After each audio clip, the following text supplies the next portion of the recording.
Assalamualaikum warahmatullahi wabarakatuh. Baiklah, Bapak dan Ibu, saya di sini akan mencoba untuk mempresentasikan hasil implementasi Edmodo di kelas yang saya ajar.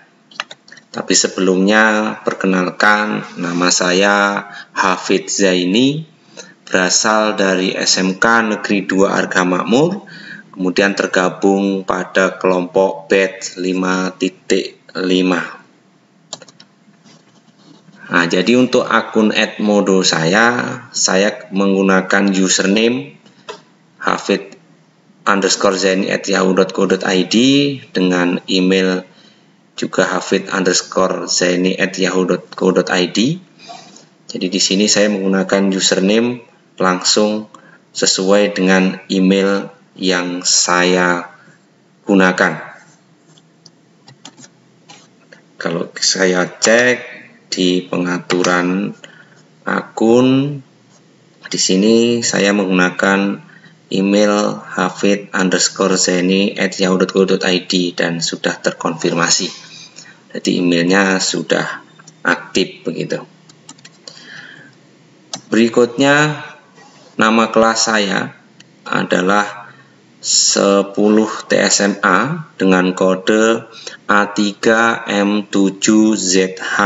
Adapun alamat grupnya adalah https://2/2edmodo.com dan seterusnya. Kalau kita lihat di Edmodo-nya, maka kebetulan saya di sini sudah membuat 4 buah grup yang saya ampu atau 4 kelas, tetapi yang akan saya jadikan contoh untuk pelaporan ini adalah saya mengambil sampel untuk kelas 10 TSMA.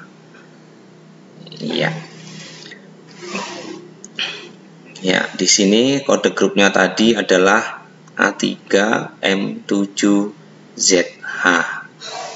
Nama grupnya 10 TSMA.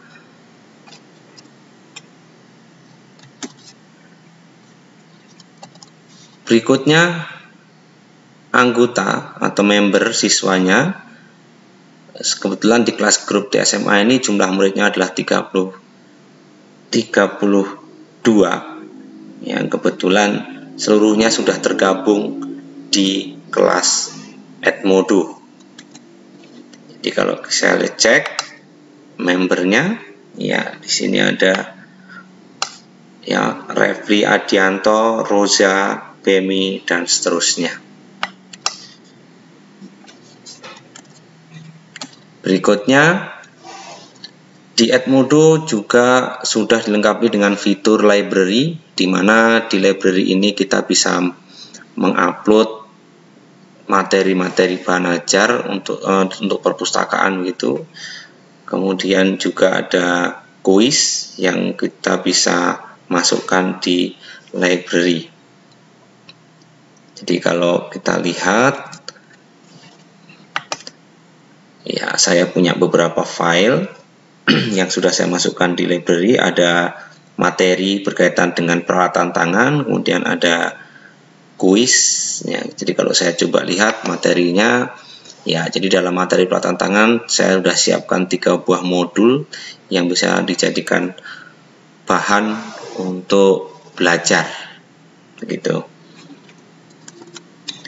Berikutnya Bapak Ibu, bahwa di Edmodo juga sudah dapat membuat 5 tipe soal, di mana ada pilihan ganda, kemudian ada true false atau benar salah, kemudian ada isian singkat, berikutnya ada soal mencocokkan atau menjodohkan, kemudian soal urean atau essay begitu.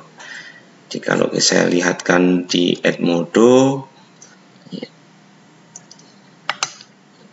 sebenarnya sampai saya simpan di library di kuis saya.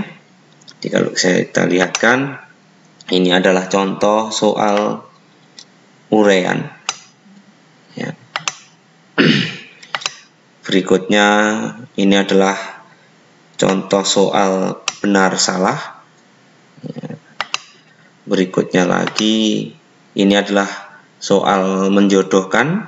Kemudian yang nomor 2 dan nomor 3 adalah soal isian singkat. Kemudian yang terakhir di sini ada soal pilihan ganda yang sudah saya siapkan untuk ulangan rencananya seperti itu. Berikutnya aktivitas siswa. Jadi saya juga sudah mengupload beberapa materi, ya, kemudian beberapa tugas dan kuis, di mana ini adalah link tautannya. Untuk tugas ada di https dan seterusnya. Kemudian untuk kuis juga ini adalah link tautannya. Coba kita lihat.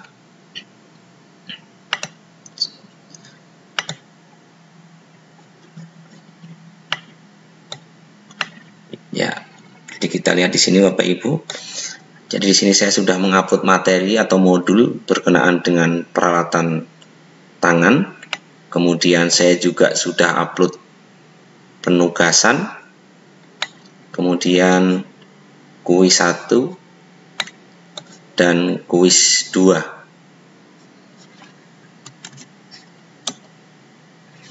Berikutnya saya juga sudah merekam beberapa komentar dari siswa berkenaan dengan aktivitas pembelajaran. Ya, kemudian di sini juga ada nilai kerja siswa yang sudah mengerjakan kuis. Ya. Jadi ini adalah siswa-siswa yang sudah mengerjakan kuis. Kebetulan nilainya 100 semua, karena memang kebetulan memang betul semua gitu.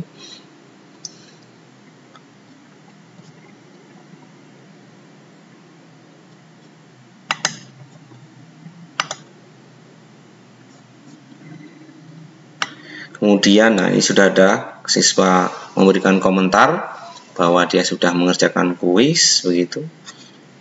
Ya, lanjutkan Bapak Ibu. Ini adalah tampilan progres atau hasil nilai yang diperoleh siswa dari hasil pekerjaan atau mengerjakan tugas atau kuis. Ya, coba kita lihat.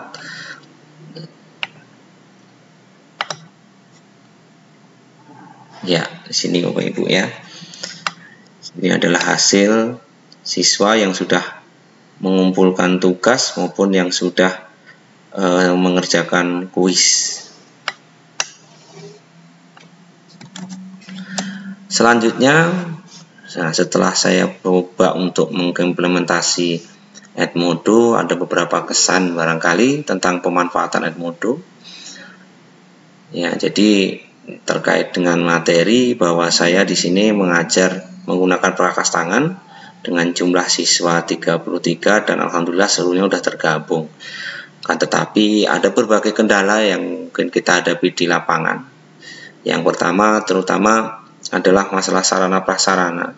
Jadi baru sekitar 50% saya data siswa yang memiliki perangkat laptop ataupun smartphone, sehingga tidak semua siswa bisa menggunakan Edmodo apabila tidak di lab komputer yang ada di sekolah begitu. Sedangkan untuk penggunaan lab komputer sendiri tentunya ya berbenturan dengan kelas-kelas yang lain, sehingga ini menjadi sebuah masalah. Kemudian masalah berikutnya adalah ya terbatasnya akses internet, di mana bahwa di daerah kami tidak semua wilayah itu mendapatkan akses internet yang bagus. Ya, jadi untuk solusinya, untuk siswa yang tidak punya perangkat, maka saya perkenankan untuk bergantian atau meminjam, baik itu smartphone mungkin atau laptop kawan, ya bergantian begitu menggunakannya. Selain kalau memang memungkinkan nanti mungkin dijadwalkan untuk bisa menggunakan lab komputer. Kemudian untuk akses internet, kebetulan karena kalau di kampung-kampung itu tidak bagus, sehingga dia harus mencari sinyal yang bagus, paling tidak di pusat-pusat kecamatan. Biasanya kalau di pusat kecamatan sinyalnya sudah cukup memadai. Ini adalah beberapa contoh gambar siswa yang sedang belajar di kelas digital. Kebetulan ini saya ambil fotonya adalah kondisi di lab komputer. Ya, ini. Dan saya rasa itu mungkin yang bisa kami presentasikan. Kalau ada kesalahan, saya mohon maaf. Saya akhiri. Billahi taufik wal hidayah. Wassalamualaikum warahmatullahi wabarakatuh.